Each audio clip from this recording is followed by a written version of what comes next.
Gracias al Señor le damos nuevamente por este tiempo de adoración y este tiempo también de exposición de la palabra. Como ustedes lo pueden notar, hoy empezaremos una nueva serie expositiva, si el Señor permite, acerca del Sermón del Monte.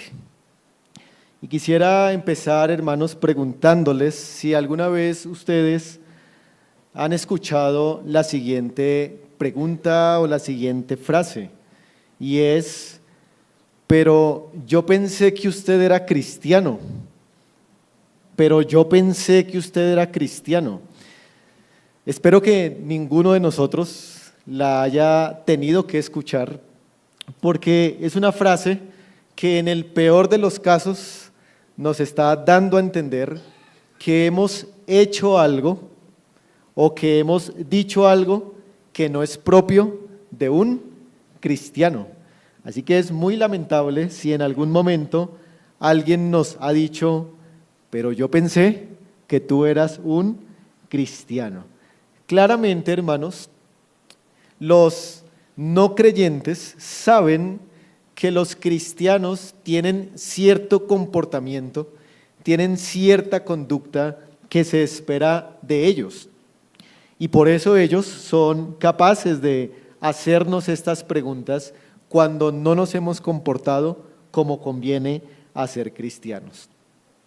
Es claro, hermanos, también que en el mundo en el que vivimos es un mundo que maneja una ética, un comportamiento que es totalmente contrario a lo que los cristianos debemos creer y debemos vivir. Pero ¿de dónde los cristianos han tomado para poder comportarse, para poder vivir de una forma distinta a los valores y a los principios de este mundo en el que vivimos? La respuesta, hermanos, es que el Sermón del Monte, que vamos a iniciar hoy, es un sermón que tiene no solamente la información, sino, como toda palabra de Dios, este sermón tiene el poder para ayudarnos a vivir de una manera tal que nunca nadie nos vaya a decir: ah, pero yo pensé que tú eras cristiano y que los cristianos no hacían eso. Así que, hermanos, este Sermón del Monte es absolutamente necesario para el pueblo de Dios hoy, para que aprendamos a vivir como cristianos y para que aprendamos a no vivir como vive el mundo. Pero antes de introducirnos en el versículo 3, que es el versículo que hoy vamos a ver, quiero que para poder entender mejor este Sermón del Monte, hagamos unas consideraciones preliminares en los versículos del 1 al 2. En primer lugar, hermanos, quiero que veamos el versículo 1 y ahí encontramos algo, y es: ¿quién es la audiencia de este sermón? ¿A quién está dirigido este Sermón del Monte, que va entre los capítulos 5 y el capítulo 7 del libro de Mateo? Eso es una gran pregunta, hermanos. ¿A quién va dirigido el Sermón del Monte? Debo decir, hermanos, que antes, en la escuela teológica que yo creía, me enseñaron o fui instruido en que este Sermón del Monte es un sermón que va dirigido principalmente a los judíos, y que eso es lo que Cristo esperaba de los judíos, y que como los judíos no se sometieron a Cristo y no vivieron este Sermón del Monte, entonces Cristo aplazó todo el cumplimiento de este Sermón del Monte para el tiempo del milenio. O sea, en otras palabras, los que esto dicen afirman que el Sermón del Monte es para los judíos en el tiempo del milenio y que no es para nosotros hoy en día. Antes yo creía eso, porque así fui instruido, pero después, hermanos, de revisar y con la ayuda del Señor, he entendido que este sermón no es para los judíos, como lo acabo de decir, sino que este sermón es un sermón que se da a todos aquellos que han depositado su confianza en Jesucristo. Es decir, todo aquel que se confiese como un cristiano en cualquier época y en cualquier lugar está sujetado a las instrucciones que este Sermón del Monte enseña. Así que eso es muy importante. Tal vez en una enseñanza posterior aclararemos por qué este sermón no es para los judíos de aquella época ni del milenio, sino para los cristianos. Pero por ahora, hermanos, esa es la audiencia principal. El verso 1 dice: viendo la multitud, subió al monte y sentándose vinieron a él sus discípulos. Aquí vemos que los discípulos extendidos de Cristo, pero también los 12 discípulos de Cristo eran aquí la audiencia principal de este sermón del monte. Y de ahí, hermanos, también entendemos que todo aquel que es un discípulo genuino de Cristo en cualquier época, en cualquier lugar, está bajo las instrucciones de este importante sermón. Hermanos, de verdad llegó un punto en mi vida en el que yo leía el Sermón del Monte y yo decía: no, esto no es para mí, esto es para los judíos, para mí no es. Y yo estaba menospreciando el consejo del Señor para mi vida, pero hoy, hermanos, quiero que aprendamos esta lección. Este sermón es para todos nosotros hoy, es para la iglesia en Fontibón, y que el Señor entonces nos ayude a comprenderlo. Pero una segunda consideración que debemos hacer acerca del sermón es quién lo predicó, quién es el dador de este sermón. Y para todos es bastante claro que el que predicó este sermón fue nuestro Señor Jesucristo. No hay duda de ello. Nuestro Señor Jesucristo fue quien, después de algunos meses de ministerio público, de presentarse a él mismo como el Mesías, sube a un monte que no tenemos información de cuál era. Algunas tradiciones dicen que está ubicado al norte de Galilea, cerca a Capernaum, pero es un total misterio cuál es el monte al cual se alude en este versículo.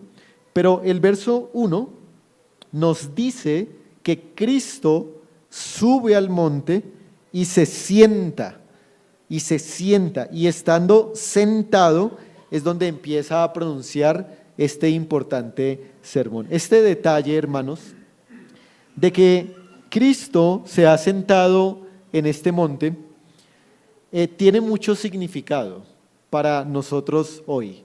En primer lugar, que esté sentado el Señor enseñando es una indicación de que Cristo se está poniendo a sí mismo como un rabino y como un legislador, pues sentarse para enseñar era la forma tradicional en la que los rabís del primer siglo y los legisladores del primer siglo se ponían para poder enseñar algo autoritativo al pueblo. Así que Cristo está diciendo: yo soy la autoridad aquí, yo soy el gran maestro, yo soy el gran profeta, yo soy el rey legislador, y lo que viene a continuación es la palabra para el reino de los cielos que se acaba de inaugurar con mi llegada. Pero también en el versículo 2 hay una frase que no es innecesaria. Dice el versículo 2: y abriendo su boca les enseñaba, ¿no? Y al leer eso uno diría, obviamente, que para enseñar uno necesita abrir la boca. Pero cuando los autores están escribiendo que abriendo su boca, esta expresión que aparece también en otras partes de la Biblia, es una expresión que quiere significar que aquel momento es un momento muy solemne, es un momento muy reverente, es un momento en el cual todos los ojos de los discípulos estaban puestos en los labios del Señor para ver cuál era la palabra bendita que iba a salir de él. Así que no hay ninguna duda que este sermón es de aquel que es el rey, aquel que es el rabí, aquel que es el profeta que vino a inaugurar el reino de los cielos. Pero un asunto más acerca del Sermón del Monte que nos ayuda a poderlo entender es su propósito. ¿Cuál es el propósito de este sermón? Como el versículo 2 lo dice allí, les enseñaba. O sea que el propósito de Cristo es poder instruir, ¿no? Poder explicar algunas verdades a los creyentes, pero hermanos, el propósito general del sermón es ayudarnos a nosotros a poder vivir una vida totalmente distinta a la que vive la persona que no conoce a Cristo. O sea, este sermón quiere establecer cuál es el estándar de vida de un ciudadano del reino de los cielos. Y de los capítulos del 5 al 7, Cristo va a explicar cómo es que nosotros tenemos que conducirnos en todas las áreas de la vida. Así que ese es el propósito, ayudarnos a entender cuál es la conducta que un ciudadano del reino de los cielos debería tener. De manera, hermanos, que este sermón es sumamente práctico, explica cómo es que nosotros, los creyentes, deberíamos conducirnos en este mundo. Ahora, hermanos, habiendo dicho esto, la primera parte del sermón en la que vamos a estar estudiando va a ser la famosa sección que leímos del versículo 3 al 12, que se conoce como ¿qué? Como las bienaventuranzas. Estas bienaventuranzas enumeran, hermanos, 8 rasgos del carácter que los ciudadanos del reino deberían tener. Así que pasaremos, cuando el Señor me permita estar ante ustedes, los siguientes domingos explicando estos 8 rasgos de los ciudadanos del reino. Así que vamos a ver estos 8 rasgos y hoy, hermanos, vamos a considerar el primero de ellos, del versículo 3, que es la pobreza espiritual. Y por eso, hermanos, como ustedes lo pueden observar allá arriba, este sermón es titulado como la pobreza en espíritu, el rasgo fundamental de los ciudadanos del reino de los cielos. ¿Por qué el rasgo fundamental? Porque está de primeras y no por casualidad, no porque a Cristo se le pasó, sino tiene un propósito bien definido, el hecho de que este rasgo esté encabezando la lista de todo el sermón del monte. Así que, hermanos, quiero que en primer lugar veamos el significado de la pobreza en espíritu. ¿Qué es eso? ¿Qué es de lo que Cristo hablaba cuando dijo allí que aquellos pobres en espíritu son bienaventurados porque ellos tienen el reino de los cielos? ¿Qué significa la pobreza en espíritu? ¿Qué es ser pobre en espíritu? Lo primero, hermanos, que debemos entonces considerar es algo del trasfondo, de donde Cristo se agarra para decir que debemos ser pobres en espíritu. Por supuesto, Cristo debe estar tomando de las Escrituras, del Antiguo Testamento, para poder decir qué es la pobreza en espíritu.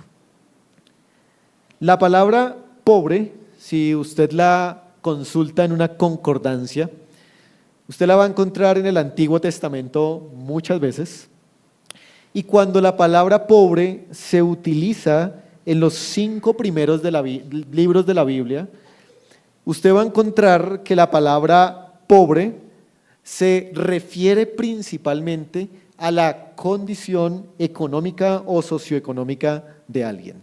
O sea, en los 5 primeros libros, la pobreza tiene el énfasis de referirse a lo económico, personas que no tienen nada económicamente y que necesitan ayuda de otros.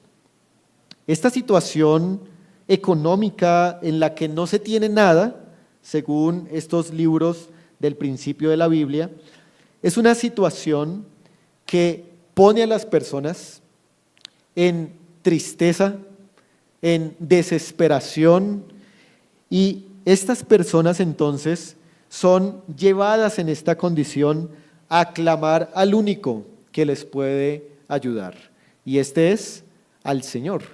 Así que esta pobreza lleva a estos individuos a buscar al Señor porque no tienen dónde más refugiarse. Pero hermanos, al seguir viendo la evolución de esta palabra pobre en los libros de la Biblia, como en los Salmos, como en los Proverbios, uno encuentra que esta palabra pobre cambia el énfasis, cambia el énfasis. Su énfasis ya no es en la pobreza material, sino ahora el énfasis es de aquellas personas que están en una situación crítica, desesperada, en la que no pueden hacer nada para ayudarse a sí mismos, y entonces buscan el refugio y la ayuda en Dios.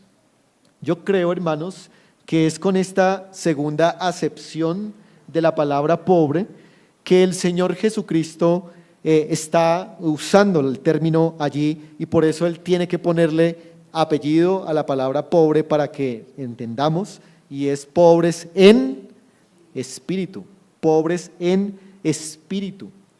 Pero sigamos añadiendo información antes de poder dar una definición, hermanos, exacta de lo que es la pobreza espiritual. Pasemos ahora al Nuevo Testamento. En el Nuevo Testamento hay por lo menos 4 palabras griegas que describen lo que es alguien pobre. Pero enfoquémonos en 2 palabras griegas que son las siguientes. La primera palabra es una palabra pobre, por supuesto, que describe la situación de pobreza de una persona, pero es una persona que puede lidiar con esa pobreza. Es una persona que puede trabajar, es una persona que puede esforzarse un poco para tratar de hacer más llevadera su pobreza. Esa es una palabra que se usa en el Nuevo Testamento, pero la otra palabra, también pobreza, es una palabra que presenta a un individuo que no puede trabajar y que está en la condición más miserable de todas. Es un mendigo, un pordiosero, que no tiene absolutamente nada de nada y tampoco tiene fuerzas, ni salud, ni capacidades para trabajar, y que no puede ayudarse a sí mismo. Es decir, es una condición de indigencia extrema. Así que la pregunta es, hermanos, ¿cuál creen ustedes? ¿Cuál creen ustedes que es la palabra pobre que Cristo usa aquí? ¿La palabra pobre para describir un pobre que puede ayudarse?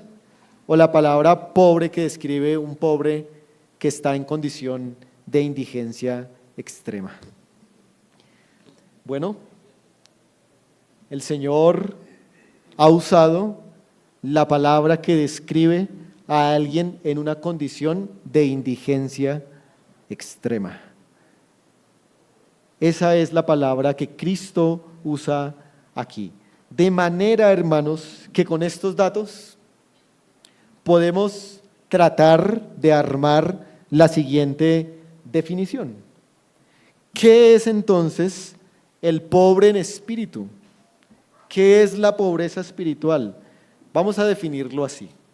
Es una profunda convicción de que sin la gracia de Jesucristo estamos en bancarrota espiritual y que solo en Él tenemos todo lo que necesitamos.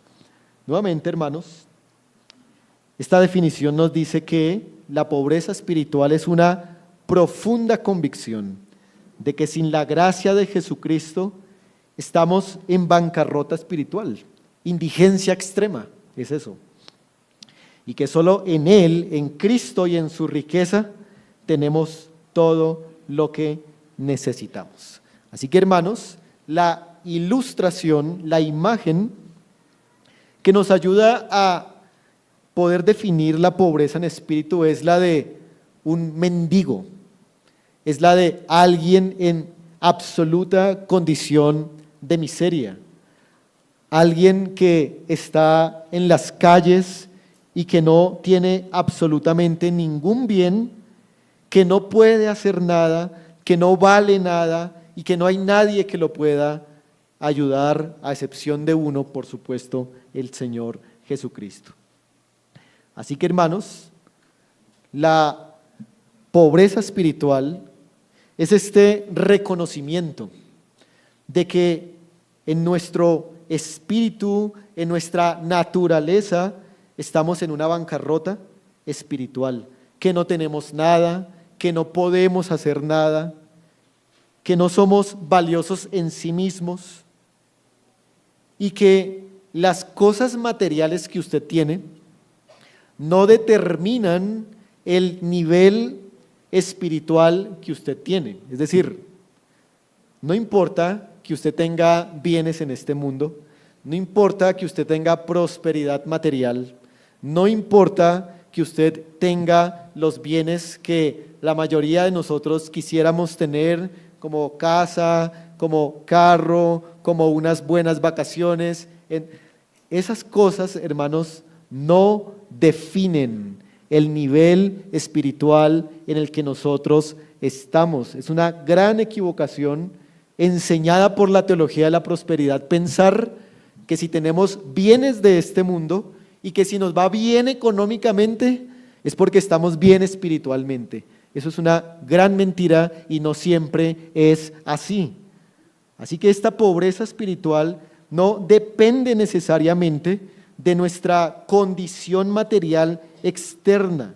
Y esta bancarrota espiritual hace perder toda confianza en nosotros mismos. No hay nada bueno en nosotros y entonces ¿por qué hemos de confiar en nosotros mismos? No podemos.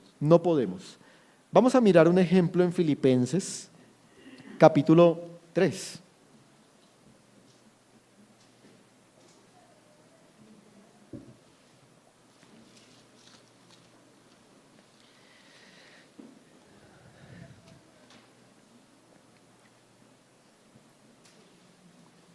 El apóstol Pablo, en el capítulo 3, habla acerca de su pobreza espiritual,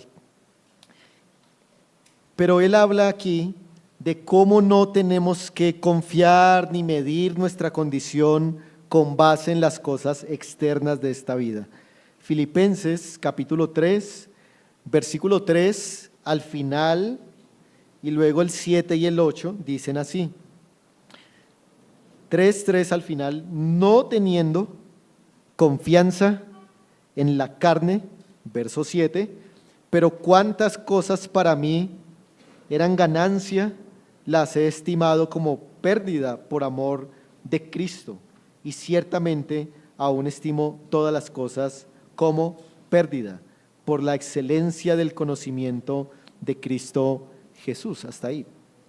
Noten cómo el apóstol Pablo había entendido que su condición material, es decir, ser un fariseo, ser del linaje de los hebreos, de la tribu de Benjamín, ser un gran estudioso en la ley, no eran lo que determinaban su condición espiritual. Y él dijo, por eso no puedo tener confianza en mi propia carne, ni en mis propios logros, ni en absolutamente nada de lo que yo pueda conseguir en este mundo.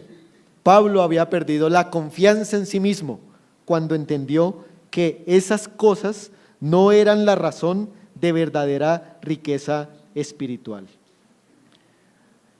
Pero hasta aquí, hermanos, estamos describiendo un poco lo que es la pobreza espiritual y yo quiero preguntarles, hasta este momento, ¿cómo te concibes a ti mismo? ¿Qué es lo que piensas acerca de tu condición espiritual? ¿Cómo te ves cuando estás delante del Señor? ¿Cuál es la actitud que tienes? ¿Te presentas ante el Señor y ante los demás como alguien que tiene dignidad, méritos, riqueza? ¿O como alguien que está en completa bancarrota espiritual, en condición de mendicidad y entonces clamas por ayuda? Es muy importante, hermanos, que medites en estas preguntas, porque, como digo, este rasgo es el fundamental para pertenecer al reino de los cielos. Pero déjenme hacer una pregunta ahora, y es, ¿por qué somos pobres en espíritu? O sea, ya acabamos de ver que efectivamente debemos ser pobres en espíritu, pero ¿por qué nosotros deberíamos convencernos de que somos pobres en espíritu? ¿Por qué deberíamos convencernos de que estamos en una bancarrota espiritual? La respuesta corta es por nuestra caída en el pecado. Esa es la principal razón por la cual nosotros estamos en una condición de mendicidad, de indigencia extrema, y es debido a el pecado. El pecado nos ha quitado todo y nos ha dejado en absoluta indigencia. Y esto se puede ver aún en nuestra vida, hermanos. Cada vez que pecamos, ahí se ve nuestra pobreza espiritual. Cada vez que tenemos pereza para orar, molestia para escuchar la palabra, cansancio para no estudiar las Escrituras, falta de amor por la iglesia, falta de afecto por los hermanos y otras muchas cosas, dejan ver que efectivamente tenemos una pobreza espiritual que ha sido causada por nuestro pecado. Pero, hermanos, cuando yo estaba en los llanos orientales, compartiendo allí con la iglesia de Puerto Rondón, era normal ir a las fincas, a visitar a los hermanos, y los hermanos de la iglesia conocían a muchas personas, casi todos se conocen entre todos en los pueblos y en los municipios. Y ellos un día me llevaron donde un hombre que decían muy rico, este hombre es muy rico, y me empezaron a contar todas las posesiones que ese hombre tenía y realmente asombraba las propiedades, las miles de hectáreas, los miles de cabezas de ganado que tenían, entre otras muchas cosas más. Y los hermanos me hablaban del hombre y de repente llegamos a la finca de él, a una de las fincas de él. Eso sí, tenía muchos trabajadores, ganado por todo lado. Y los hermanos me dijeron, mire, ahí viene el hombre, vamos a saludarlo. Y fuimos a saludarlo y el hombre llegó. Y pues lo normal es que un hombre de esas características económicas en los llanos ande con un sombrero muy fino, ¿cierto? Ande con una ropa espléndida, a pesar incluso de estar en el campo trabajando y demás. Pero cuando este hombre apareció con una camisa sucia, con rotos, un pantalón corto también, algo roto y sucio, descalzo, lo más de sencillo, y nos saludó y lo saludamos y bueno, nos despedimos. Y la reflexión que los hermanos me hacían después de hablar con ese hombre es que decían, ese hombre es como un pobre, se presenta como un pobre, pero ese hombre tiene dinero, ese hombre tiene posesiones. ¿Y por qué cuento esto, hermanos? Porque en nuestro caso, es todo lo contrario, es todo lo contrario. Nosotros somos pobres y queremos presentarnos como ricos. Y ese es el gran problema que nosotros tenemos y por el cual Cristo nos está enseñando este sermón. Tenemos pobreza espiritual profunda, pero nos presentamos como si tuviéramos una gran riqueza por nuestra propia capacidad y por nuestro propio esfuerzo. No, hermanos, nosotros somos pobres por causa de nuestro pecado y entonces debemos reconocer esa realidad de lo que somos. Es que ser pobres en espíritu no es una estrategia, ¿no? No es una estrategia como para parecer más humilde, sino que ser pobre en espíritu es lo que en realidad nosotros somos, es lo que en verdad somos. Así que lo único que debemos hacer es poder vernos y ver que estamos en harapos espirituales y que estamos andrajosos y que no tenemos absolutamente nada. Dios dice que somos pobres en espíritu y debemos creer a lo que Él dice para que entonces podamos clamar cada día, por la ayuda de nuestro Señor. Pero hay pobres, yo no sé si a ustedes les ha pasado, hermanos, cuando uno está en algunas partes de la ciudad, que se acercan algunos habitantes de calle a pedir limosnas y estas personas piden limosna de una manera como si ellos merecieran que uno les diera las limosnas. O sea, como que no, es que usted me tiene que dar, es que yo merezco que usted me dé la limosna, o sea, con una actitud arrogante y orgullosa. Pero en el caso de nosotros, hermanos, es todo lo contrario. La palabra pobre, añado otra cosa, es una palabra que se traduce como alguien que está inclinado, alguien que está en una actitud como de temor y reverencia. Es como ese habitante de calle, ese mendigo, que no es capaz de levantar la cabeza, que está allí y que solamente tiene estirado su brazo para pedir ayuda, pero que no es arrogante ni es orgulloso, sino que sabe que está en una condición terrible. Esa es, hermanos, la actitud espiritual que estamos describiendo aquí. No somos nada y lo único que podemos hacer es estirar el brazo para que Cristo quiera darnos de sus riquezas espirituales. Por supuesto, un mendigo no tiene ningún mérito al estirar el brazo para pedir limosna. No hay ningún mérito en eso. Y eso es lo que nosotros tenemos que hacer. Ahora, el peor problema, hermanos, es que siendo pobres, pensemos que somos ricos. Vamos a ir a Apocalipsis, capítulo 3, donde hallamos la ilustración adecuada acerca de esto.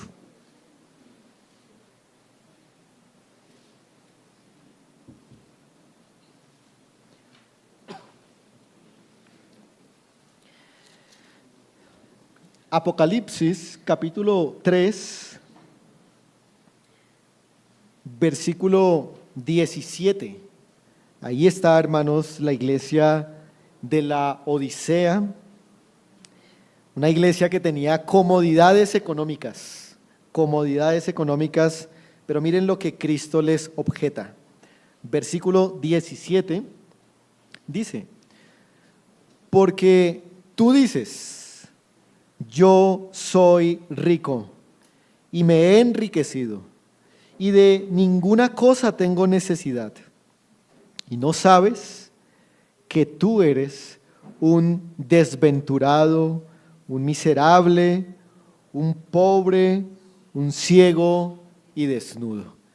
Eso es lo que Cristo piensa de nosotros, pero nosotros pensamos diferente de nosotros mismos. Claramente vemos aquí que la iglesia piensa que está con riquezas y que no tiene necesidad de nada. Pero Cristo dice: estás muy equivocada, porque tú eres indigente, tú eres pordiosero, tú estás desnudo, ni siquiera tienes ropa para cubrirte. Así que el problema de la iglesia de Laodicea no era que eran pobres, ese no era el problema en verdad. El problema era que no reconocían que eran pobres, ese era el verdadero problema. Por eso, hermanos, estamos aprendiendo que debemos reconocer que nuestra realidad es que somos pobres espiritualmente. Hermano, el camino al cielo, el camino a una buena vida cristiana empieza con este humilde reconocimiento cada día en la mañana. Debemos decir: he aquí, Señor, soy un mendigo que necesita de ti. Pero después de analizar, hermanos, esta definición, este significado de pobreza espiritual, quiero que ahora veamos algunos ejemplos bíblicos de la pobreza espiritual, es decir, algunos hombres que se mostraron como pobres en espíritu. Pero yo quiero, hermanos, que al describir estas personas, no solamente sea como para que ustedes llenen ahí, ¿cierto?, sus apuntes y digan, bueno, sí, sino que tomemos las palabras de ellos y nosotros mismos las confesemos, nosotros mismos las digamos, porque son expresiones que dejan ver la verdadera pobreza espiritual. Vamos a hacer una clasificación. Primero vamos a ver algunos hombres que confesaron un profundo sentido de su incapacidad ante la obra de Dios. Por ejemplo, hermanos, en Éxodo capítulo 3, ¿a quién encontramos? A Moisés. Y cuando Dios le dice a Moisés: Moisés, ve y libera a los israelitas del yugo de Faraón, ¿cuál es la respuesta que Moisés, después de 40 años en el desierto, le da al Señor? Vamos a leerlo, Éxodo capítulo 3, versículo 11.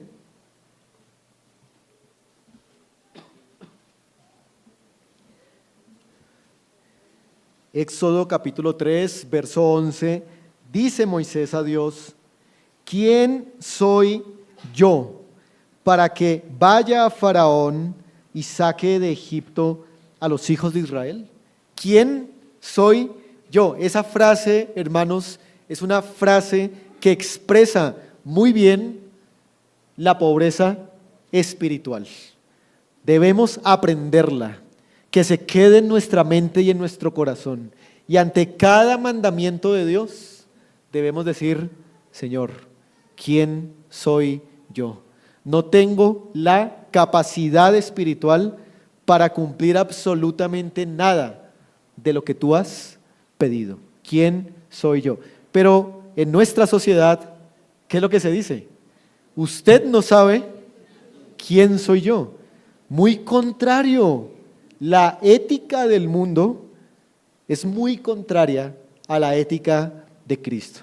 Mientras Cristo quiere que digamos quién soy yo, el mundo quiere que digamos usted no sabe quién soy yo. Pero luego el apóstol Pablo también en el Nuevo Testamento, En su segunda carta a los Corintios, cuando habla acerca de la predicación del Evangelio, de la extensión del reino, él dice, y para estas cosas, ¿quién es suficiente? Luego dice, no que seamos competentes por nosotros mismos como para pensar algo de nosotros. Pablo tenía claro que nadie es suficiente para las tareas y las obras que Dios manda hacer. Nadie tiene la competencia, la capacidad para cumplir la obra de Dios. Cuando el rey David también, por otro lado, recibió el pacto en 2 de Samuel capítulo 7, David le dijo al Señor lo siguiente, escuchen muy bien. Y entró el rey David y se puso delante de Jehová y le dijo, Señor Jehová, ¿quién soy yo? ¿Qué es mi casa para que tú me hayas traído hasta aquí? Nuevamente, hermanos, vemos a un hombre que dice, ¿quién soy yo? No tengo la capacidad. ¿Por qué me miraste? ¿Por qué me diste esta obra? ¿Por qué haces esto conmigo? Porque ¿quién soy yo? David en el Salmo 34:6 dice, este pobre clamó y le oyó Jehová y le libró de todas sus angustias. ¿Cómo se ve David a sí mismo? Este pobre. Y luego es que él no tenía palacio y siervos y comida. No está hablando David de eso. Pobre en el espíritu. Y cuando una persona es pobre en el espíritu, clama, ruega, pide ayuda. Pero aquel que es orgulloso no pide ayuda y no clama, y Dios no ayuda a tales. Así que, hermanos, primero, la pobreza espiritual se expresa en ese sentido profundo de incapacidad delante de la obra de Dios. Pero segundo, también, hermanos, vemos en la Biblia hombres que confesaron un profundo sentido de indignidad cuando obtuvieron una mayor comprensión de quién era el Señor. Tenemos, por ejemplo, al gran profeta Isaías. En el capítulo 6, cuando Isaías tiene la visión de este Señor que es alto y sublime, y el Señor todavía no le ha dicho nada a Isaías, y Isaías dice, entonces dije, ay de mí que soy muerto, porque siendo hombre inmundo de labios y habitando en medio de pueblo que tiene labios inmundos, han visto mis ojos al Rey, Jehová de los ejércitos. Se sintió indigno al considerar la santidad del Señor, al conocer este atributo que hace a Dios trascendente y apartado. Él se sintió como muerto, como que no debía estar vivo en la presencia del Señor. Pero nosotros difícilmente, hermanos, nos lamentamos. ¿Cuándo? ¿Cuándo usted en una oración? ¿Cuándo? ¿Cuántas veces se ha lamentado en la presencia del Señor y ha dicho, ay de mí, no soy digno, Señor, de estar en tu presencia?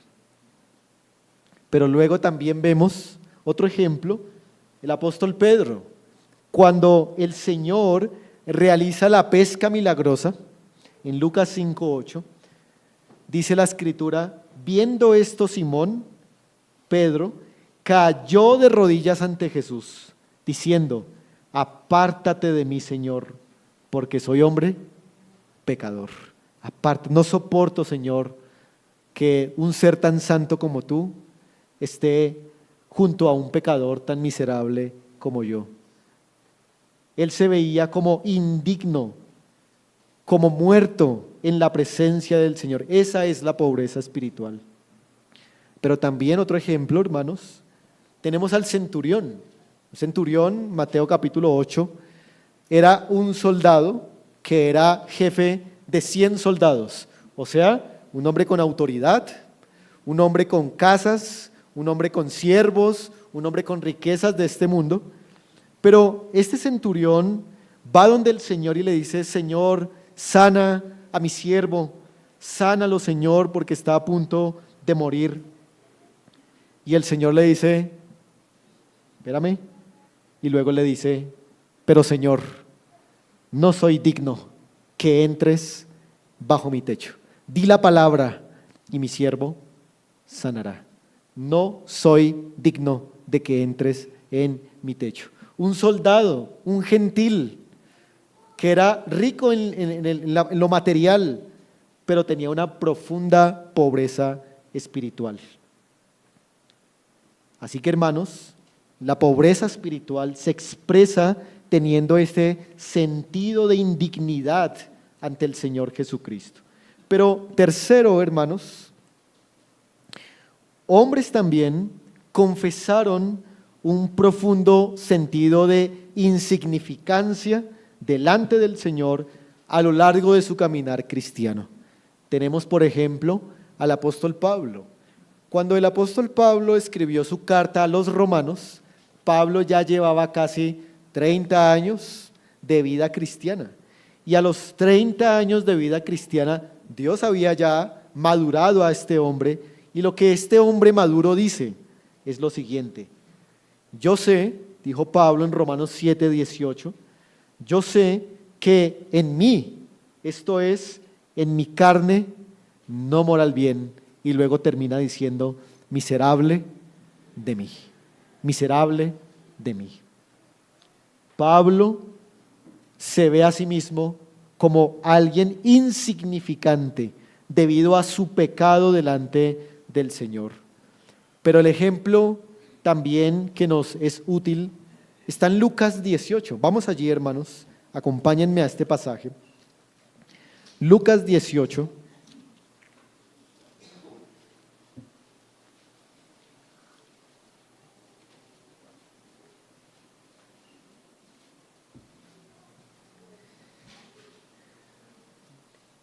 Y encontramos a partir del verso 9 la famosa parábola del fariseo y el publicano. Y ahí está la ilustración. Hay un hombre que se cree rico, ¿cierto? Pero hay un hombre que se ve pobre.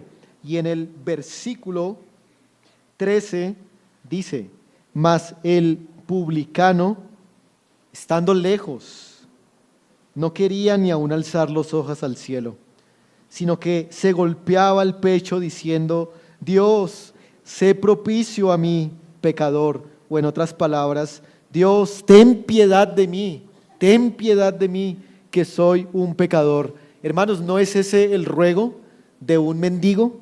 Ten piedad de mí, Señor, que soy un pecador. Ese es el ruego de alguien que reconoce que es pobre en espíritu. Ese ruego deberíamos hacerlo cada mañana, cada día deberíamos decir, Señor, ten piedad de mí, que soy un pecador, estoy en indigencia, Señor, ten misericordia. Dice un autor acerca de este publicano, solo quien se ha reducido a sí mismo a nada y descansa en la gracia de Dios es un verdadero pobre en espíritu. Así que la pobreza espiritual se expresa en este sentido de que somos insignificantes delante del Señor. Pero la pregunta es, ¿puedes decir eso de ti mismo? ¿O te cuesta decirlo? ¿Has expresado alguna vez alguna de estas palabras, expresiones que hemos visto en estos ejemplos? ¿Lo sientes en verdad en lo profundo de tu ser? Si así es, la palabra del Señor dice que eres bienaventurado y que estás en el reino del Señor. Pero si no lo haces, si no te reconoces como un pobre espiritual, eres el más orgulloso, eres el más autosuficiente, eres el más arrogante de todos los hombres. Y aunque tal vez el mundo te aplauda porque tú eres firme y feroz y nadie puede contigo, te aplauda el mundo, en el infierno te van a seguir aplaudiendo por toda la eternidad, por ser arrogante y autosuficiente. Pero aquellos que se reconocen pobres en espíritu solo tienen una opción, y es clamar a Jesucristo. Jesucristo es rico en el Espíritu y solamente Él tiene riquezas suficientes para nosotros. Vamos un momento a 2 Corintios, capítulo 8,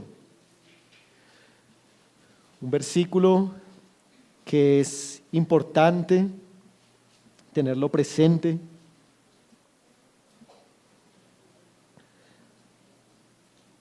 Segunda a los Corintios 8, 9, dice la palabra del Señor: porque ya conocéis la gracia de nuestro Señor Jesucristo, que por amor a vosotros se hizo pobre, siendo rico, para que vosotros con su pobreza fueseis enriquecidos.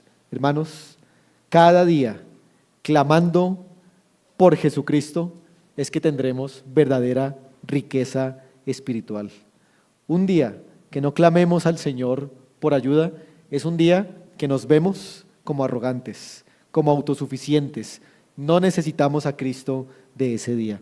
Cada día, hermanos, debemos clamar, debemos estirar el brazo andrajoso y decirle: Cristo, llénalo con tus bendiciones para este día, porque no puedo vivir por mí mismo. Pero quizá aquí hayan personas que no son creyentes, visitantes, amigos, tal vez, los niños, los jóvenes, que sabemos que ustedes no han creído, muchos de ustedes. Queremos decirles que este rasgo es fundamental, es decir, ser pobre en espíritu, porque si ustedes no tienen esta convicción, no van a entrar al reino de los cielos. El primer paso, la manera como se toca la puerta en el reino, es diciendo: Señor, soy un pobre en espíritu. Así que tienes que reconocerlo hoy mismo. El pecado te ha dejado en una condición de mendicidad espiritual. Y lo único que puedes hacer es estirar la mano a aquel que es rico, que es Jesucristo. Hazlo ahora, reconoce tu condición y clama a Jesucristo. Cristo dijo que había venido a predicar el evangelio ¿a quiénes? A los pobres, pero eso no es una referencia a los de estrato 1 o estrato 2. No, porque entonces a los ricos no vino a predicarles el evangelio. No, eso quiere decir que el evangelio es para aquellos que reconocen su pobreza espiritual. Así que crean en Jesucristo y sean verdaderamente ricos. Estira tu mano en esta mañana y recibirás a Jesucristo mismo. Oremos al Señor para que Él bendiga en esta mañana su palabra, y dentro de 8 días continuaremos viendo más del Sermón del Monte. Oremos. Padre, temblamos ante tu palabra, Señor, en esta hora, porque cuán presuntuosos hemos sido al acercarnos, Dios, como si tuviéramos algún mérito, alguna virtud que tú consideres buena. No, Señor, no tenemos nada. Somos indigentes espirituales, hay pobreza en nosotros por el pecado. ¿Cómo nos presentaremos, Señor, delante de ti? Gracias te damos por Jesucristo, quien abrió el camino por el cual en su virtud somos aceptados, Dios. Perdónanos, Señor, por ser tan arrogantes y ayúdanos a cada día ser verdaderamente pobres en espíritu, para clamar a ti, para sentirnos indignos en tu presencia, insignificantes, incapaces, pero que tu poder nos ayude y tu gracia. En tu nombre oramos y te damos gracias en Jesucristo. Amén.